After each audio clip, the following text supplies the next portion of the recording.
મુંબઈ અને દેશભરમાં હાલ ગણેશ ઉત્સવ ચાલી રહ્યો છે અને ઘેર ઘેર બાપા બિરાજમાન થયા છે. ત્યારે મુંબઈના મોગરા અંધેરી ઈસ્ટ ખાતે આવેલ ચિનાઈ કોલેજ પાસે શ્રી મોગરેશ્વર સાર્વજનિક ગણેશ ઉત્સવ મંડળ દ્વારા ભવ્ય ગણેશ ઉત્સવનું આયોજન કરવામાં આવ્યું છે, જ્યાં આવતીકાલે કેન્દ્રીય ગૃહમંત્રી અમિત શાહ સૌ પ્રથમવાર ઉપસ્થિત થવાના હોય તેમના સ્વાગત માટે તડામાર તૈયારીઓ ચાલી રહી છે.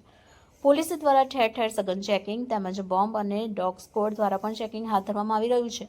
આ ઉપરાંત મુંબઈના સીએમ સહિત અગ્રણીય નેતાઓ પણ અહીં ઉપસ્થિત રહેવાના છે અને સૌ પ્રથમવાર અંધેરી ખાતે પધારતા અમિતભાઈ શાહના ભવ્ય સ્વાગત માટે સૌ કાર્યકર્તાઓ નેતાઓ આતુર જોવા મળી રહ્યા છે. અંધેરી ડીસીપી દત્તા સહિત તમામ પોલીસ અને એજન્સીઓ દ્વારા ઝીણવટભર્યું ચેકિંગ હાથ ધરવામાં આવી રહ્યું છે. આવતીકાલે અમિત શાહ ગણેશોત્સવમાં હાજરી આપશે અને બાપાના દર્શન કરશે.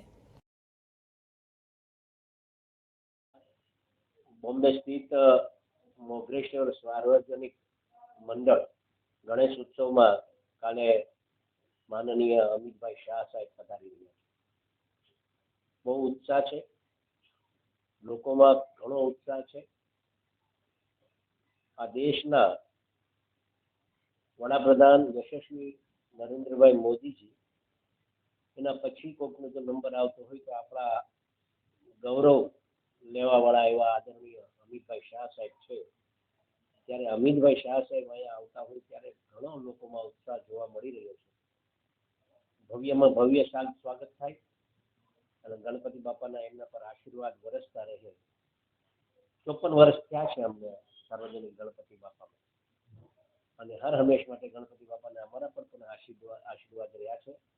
ત્યારે કાલે અમારા અમિતભાઈ શાહ સાહેબ જ્યારે પધારવાના હોય ત્યારે આ વ્યવસ્થા અને બધું કામકાજમાં અમે લાગ્યા છે અને રાહ જોઈએ છે કેટલા વાગે જલ્દી આવી જાય અને અમને એને દર્શનનો લાભ થાય. Thank you. અમે અહીંયા વ્યવસ્થા બધા બહેનોએ પાઘડી પહેરશે, માણસો પાઘડી પહેરશે, ઢોલ તાશા વાગશે, ફૂલોથી સ્વાગત થશે. આ બધી વ્યવસ્થા અને અમારે અહીંયા ચલચિત્રો છે એ ગણપતિ બાપાના દર્શન કરશે. આ વ્યવસ્થા ઊભી કરી છે. આ ગયા 57 વર્ષથી અમારા મોટાભાઈ પુરુષોત્તમભાઈ અને હીરાભાઈ અહીંયા ગણપતિનો તહેવાર ઉજવે છે.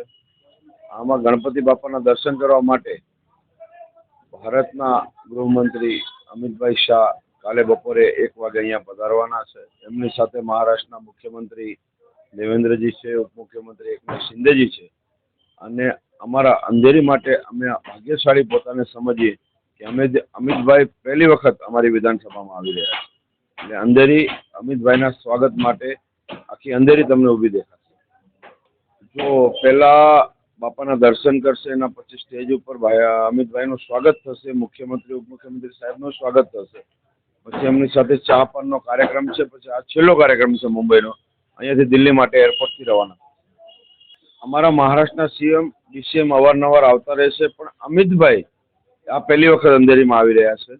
એટલે અમે પોતાને ભાગ્યશાળી સમજીએ કે અમિતભાઈ અમારી અંધેરી વિધાનસભામાં આવી રહ્યા છે. અમારા અંધેરી કરવા માટે આ મોટો દિવસ છે કાલનો.